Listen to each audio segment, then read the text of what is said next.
All right, very good. Does anyone have any other additional questions? Yeah, so this is backward looking. So what happens if a community does not meet the exemption or the minimum funding requirements? Then their residents would be subject to whatever municipal tax there was, if you had a library and you had a tax for that, and also the county tax.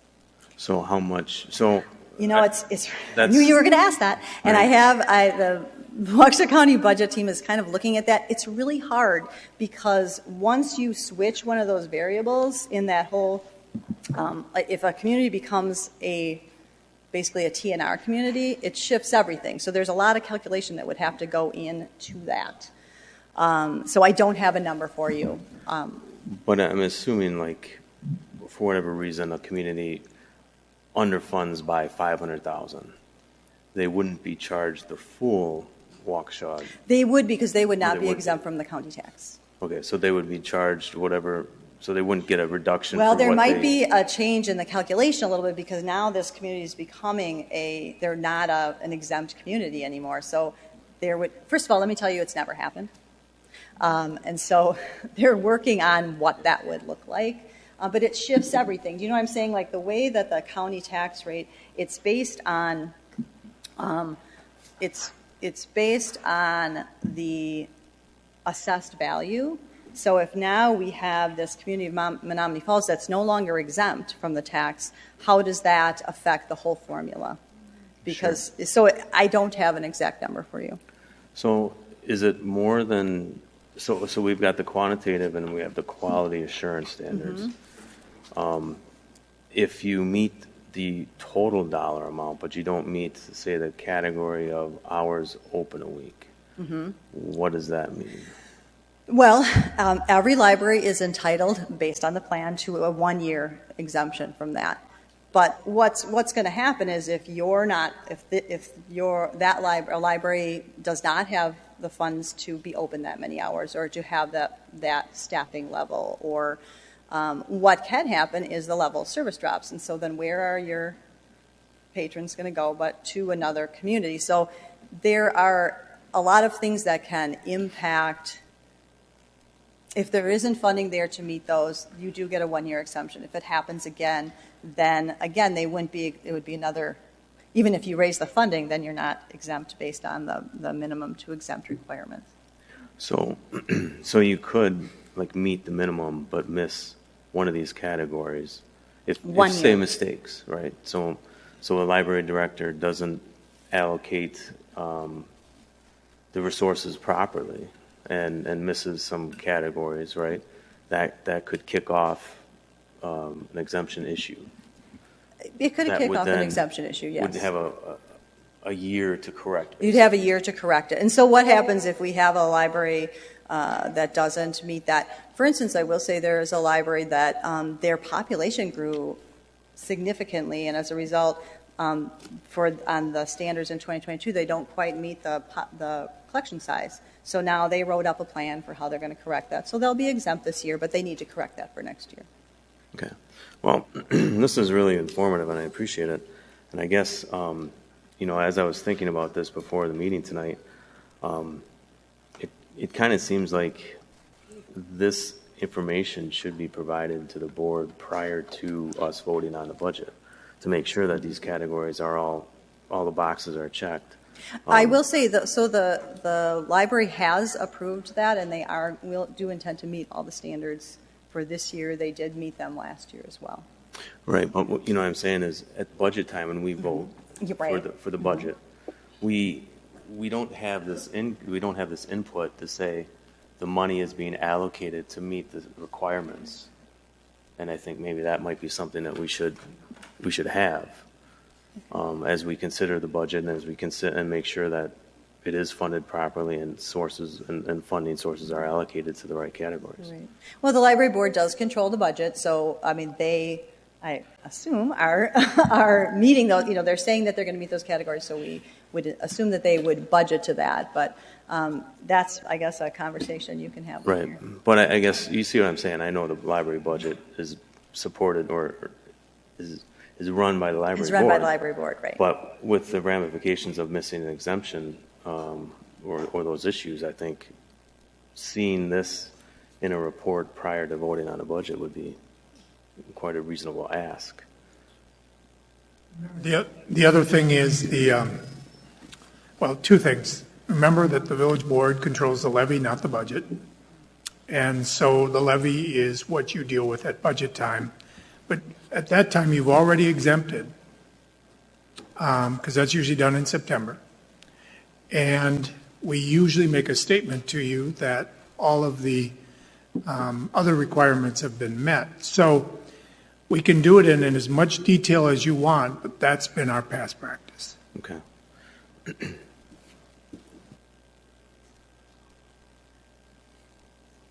All right, very good. Does anyone else have any questions? Trustee Jubber. I do, yes. It's been obvious tonight that I've been a little misquoted and taken out of proportion, that my quotes have been taken out of proportion and perspective, but I'm really grateful that you're here tonight to explain some things to me. First off, I'd like to just ask a little bit about the federated library system, specifically Section 11-6, exemption from county tax levy for library funding, the alternative exemption, and, 11-5, the alternative qualification for exemption. I'm assuming that 11-6, what I wanted from 11-6, is that was what we were just talking about, right? That's how we get these two policies. Yes, that's the exemption from the county library tax. That what he's talking about is it's the ordinance that was linked in your in the PowerPoint, and 11-6 talks about the exemption from the county library tax.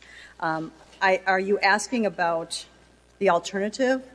Okay, I didn't really talk about that because Menominee Falls, really based on your proximity in the village, has never qualified on the alternative qualification exemption. And that has to do, we call it library service effort ratio.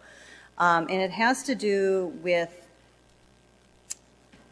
because you have many residents in your village that are actually closer to Sussex, closer to Brookfield, closer to Butler, you tend to have residents of the village that will use those other libraries. As a result, your library service effort ratio isn't to a point that you would qualify on that exemption. Some libraries do, but because one of the elements in that calculation involves your residents checking out materials from other libraries, so actually going to those libraries. And having worked here and having understood the size of the village and the number of libraries that are surrounding you, the chances of you qualifying on that alternative qualification, I don't see that happening just because of the flow of the way people use libraries. Also, can you explain a little bit more about one of the many things, my family just went to not to the zoo, we went to the art museum with a pass from the library. Can you please explain how that program works, and also the educational classes that one can take online through the Absolutely. Bridges program? Yep.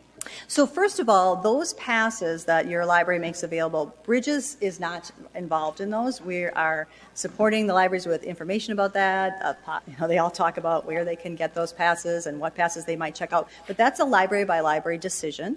So a lot of those events or activities or locations will offer a pass that the library can purchase, and then they can make that available on a checkout basis. And it's really exciting. We've heard many, I would say almost most of our libraries are offering these experience passes. It's a great opportunity for families that might not be able to afford to go to the zoo or afford to go to the art museum, or maybe they just choose not to spend their money in that way. And so for them to be able to experience that, and sometimes too they'll end up becoming a zoo member, but it's being able to try those experiences. So that's how those passes work. It's all local libraries, and they're using their budgets and their staff and everything to coordinate those programs. So it's not technically a Bridges program. It's available through our catalog, which Bridges does support.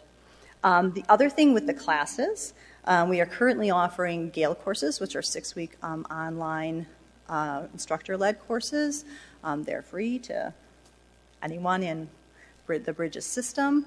We also added Udemy this year, which is, it's a little bit different learning experience. So with a 6-week class, it has a start, you go through each week, you have assignments, you can take a test at the end, you can get a certificate of completion. For instance, if you were looking to apply for a different job or something, you might want to, I'm going to get this certification in Excel, whatever. So then you can say that you received that. The other option is called Udemy, and that is there are more videos. You can jump in where you need it. So like I know something about Excel, but boy, I really don't understand how to do this. You're able to jump in at different places. It's not, it's more on-demand learning to meet the needs of a specific learner. So there's just two different styles of learning. And last question, I promise. You mentioned something in the quality assurance standards, a TPI. Is that, I just want to make sure I understand what that acronym is. A TPI. Was it TNR? TM. Okay. TNR, total So non-resident. the TNR are about those two non-residents. So those are those residents that live in, the town of, I can't pull one out at the moment. Any place that doesn't have a library, those would be TNR residents. I simply misheard you. Thank you. Yeah, absolutely. And I will say that with the Gale courses and the Udemy, those are supported by the member libraries. So they're contributing to that service for your libraries in addition to Bridges. So it's really a collaborative effort, and I have to say we have just a great team of libraries and library directors, so it's been a lot of fun to work with all of them. I have another question too. Sure. So the Gale courses, I have to say, my children have taken it. And they aren't just give me's either. My son didn't pass it, which didn't make me happy, so he had to retake the course. So I appreciate those. And I might have missed it, but how is Bridges funded? We're state aid. Okay, so how does a county get into the Bridges system, and how does that work? Oh, so every library in the state, every public library is part of a system. You don't have to be, but obviously there's strength in numbers, and every public library is a member of a system. We're a 2-county system, but there are systems that have 10 counties. Milwaukee County is a 1-county system. So the systems vary, and each county has an option of the system that they would like to be a part of. For a long time, Waukesha County was just Waukesha County Federated Library System, and then Jefferson County was looking for an alternative because they were dissatisfied or they just were looking for something different in their system services, and so they joined in 2016. So then, does Bridges then do the cafe? Is that? We do manage the catalog, yes. And that is, members pay for that, but we do manage that. So the member libraries pay for that? Member libraries pay for that, yes. Okay. So then one question, do you miss the Menominee Falls Library? And do I miss Menominee Falls? I do. I really do. I mean, I love what I do. I get to work with so many different libraries and so many different situations, but I miss the people and that contact with the community for sure. Yeah, because I think you did thrive on that, and I appreciate the time we had on the board together. Thank you. Does anyone else have any other questions? Trustee Tate. Yeah, I do. Thank you for your presentation. It's really good. It's good to see that we are over this minimum by a pretty good amount, in my opinion. So I'm glad that's spelled out again here. And speaking of the minimum, does that go to the County Board of Supervisors for vote every year? It goes. The plan is approved every 5 years, and it does go Every 5 years? Yep, it goes So it goes through between that all board. committees and public hearing and Sure. all 9 yards. Okay. And then Bridges puts out this you saved number. You saved $8 bazillion by using the library. Is that something that you promote to all the libraries? Is that their own purview to use? It is at their own purview to use. It's actually something that's provided by the ILS, the Integrated Library System that we use. So they offer that to all the libraries that use that in the country, or I don't know, maybe internationally. So it's something that's available to libraries if they would like to use it. Mm-hmm. Okay. The reason I just have a little issue with that is these materials are paid for by the taxpayers, and then the whole purpose is you rent them and return them. But they're not zeroing it out when it's returned. So it's just like it's being bought every single time. And I just think that's a little disingenuous and a little dishonest to the really nice gift the taxpayers get the library every year. I think the majority of people seem to kind of grasp what we're getting at. It's more the idea of it. So it's up to I know. I them just to wish, make that decision. looking for truth and honesty, and we didn't see a whole lot of that tonight. And here's another. You guys have all had your turn. It's our turn now. Okay. We want our government to be honest to the people, and we do.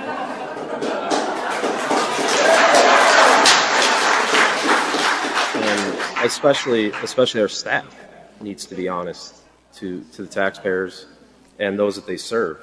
And I know it's a cutesy number. I need to bring it up to you, and I think you should evaluate it because it's dishonest and it's accountant-wise, it's not factual at all. Well, I thank you for your feedback. Sure. Trustee Tada touched on one of my questions for state funding. So it's absolutely 100%. Bridges is 100% state funded. Yes. We don't through- receive any county funds. All the county library tax goes directly to all the libraries. How many libraries is Bridges managing? I don't know if that's the 24. right- 24. Okay. And we don't actually, I need to make it clear, we don't actually manage them. Each of them have their local library boards, their municipality. We provide support. You provide service. Yeah, and that's services more to what I them. meant. Mhm. Okay. And then I guess my last question is: are you currently a member of the Menominee Falls Library Friends group? I currently am not. Okay. Good. All right. Thank you. Does anyone else have any further questions? Any further questions for Carol? All right, very, very good presentation. Thank you so much for being here. Good to see you all. Great, thank you.